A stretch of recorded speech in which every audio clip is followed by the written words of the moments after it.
don't believe that he was a liar. What about a lunatic? Very few people believe that Jesus was a lunatic, by the way. But that is one of the options. Do y'all remember, have you ever heard of a guy named Marshall Applewhite? This was maybe even before your time. It was the end of the 90s, like 98, 99. He was the leader of a group called Heaven's Gate. He made it to the front of Time magazine. His face was on the cover.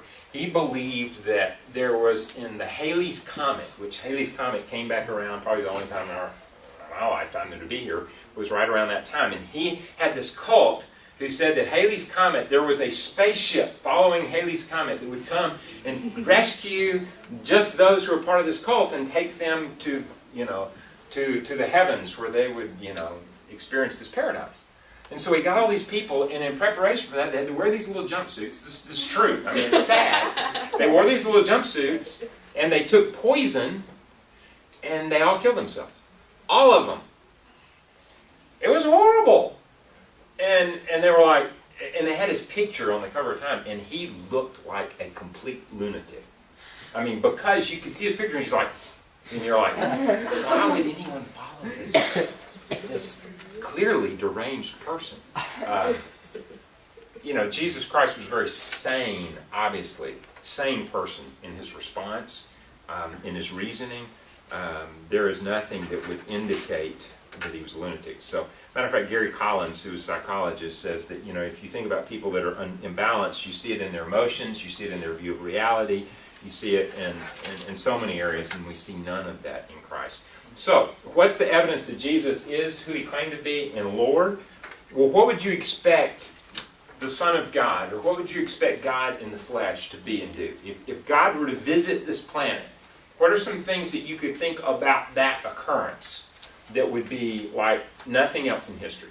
I mean, think about it. The God who created, if the God came in time and space and came to this planet, what would you expect that impact to be on human history? Think about that logically. Do you think he'd be like the best known person on the planet in history? I would. Yeah. How about how we view time? Would that event shape the calendar? Huh? How do we measure time today? Years. BC, AD, in reference to what? Before Christ and Anno Domini. Okay. Okay. Would you expect, if God came and intervened in human history, that there would be miraculous, that thing itself would be miraculous? As in, i.e., unlike any other birth, any other entrance into history? Yeah. Would you expect that person, or God in the flesh, would you expect that person to be able to do and say that which no one else has done and said? In other words, would you expect there to be miraculous things that would be unexplained? You would say, wow, this is clearly unique, separate, never happened before in history, never happened again. Not repeatable. Absolutely. Would you expect that the words that they spoke be the most recorded words in all of human history and distributed all over the planet? Wouldn't you? I mean, wouldn't you expect that those who would follow, that the impact of their life would be felt over human history for, forever? I mean, wouldn't you? I would. I'm saying that to simply say, think in terms of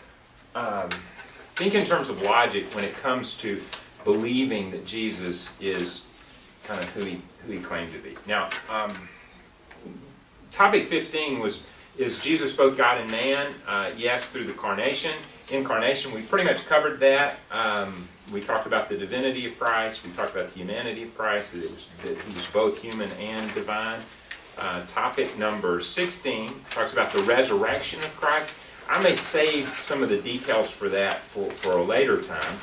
I want to talk for just a few moments about, because I'm looking at the clock and I'm running out of time. I want to go ahead and shift gears for a moment and kind of cover, which was one of the latter points. I think it was topic 17 or whatever, and that is the question of, is Jesus the only way? Okay? What is it that separates Jesus from any other religious person? And I want to start with this analogy, which in my comparative religions class at Auburn University, this is a mountain, by the way. Okay, we will make this a snow-capped mountain. Okay. Here's what I got in philosophy class and also in comparative religions in a secular university, and you'll get this. And that is the belief that many roads take you to God. It's like there are many paths up the mountain, okay? And that you can be a follower of Islam, okay? And you reach the top of the mountain, and the top of the mountain to you would be God, only you would call God Allah, right? That's what Islam's about, okay? So if you were, say, a Hindu, maybe you would start on this side of the mountain, Hinduism, and your route would take you around the mountain a different way. I mean, probably 2 or 3 laps, and eventually you'd get your way up to the top, and you know, rather than calling God Allah, you would say, well, God really is a force, kind of like in Star Wars, the Brahma, the life force, and God could be any number of names, because they believe in thousands of gods, okay? Hinduism. You could also come a route like this, similar to Hinduism. I love that sound, don't you? And that would start over here would be Buddhism. I was born in Tokyo, Japan, where Buddhism is the primary. And once you reach the top, there would not be a God as we perceive it, not a personal God, but you would, at that point, kind of cease to exist, and there would be nothing, okay? Now, I'm going to get to this in a second. The premise behind that all roads lead basically to God, and that God goes by different names, but basically all religions are the same, is completely wrong. And the reason for that is not that we don't wish that it were true. There's a part of this that I think we all would go, boy, I don't want 800 million Hindus to spend eternity apart from God. I don't want them to be wrong. I don't want the followers of Islam and the followers of Allah that are loving people, those that are good loving people who believe that. We don't want them to be wrong. I don't want the sincere, devout Hindu to miss out on eternity with God. But the reality is this: truth, by its very nature, is exclusive, and all roads don't lead to God. And we're gonna see why in just a second.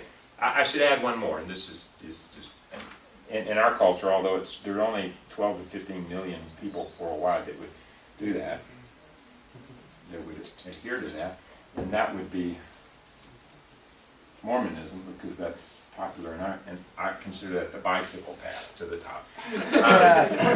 But Mormonism, their concept of God, although the terminology is the same as ours, is that basically you become God once you reach the top. So here's what I want you to see. The reason all of these religions cannot all be right is because they have much different concepts of God, and those concepts of God are not inclusive, they're exclusive. In other words, if one's right, one's the diametrically opposed to that is wrong. And they both can't be right. In other words, it's not get up to the top and cease to exist, right, as a Buddhist, and there is nothing, right? Nirvana for the Buddhist means that you have gone through the path of suffering and self-denial and you no longer exist. I don't find that very motivating.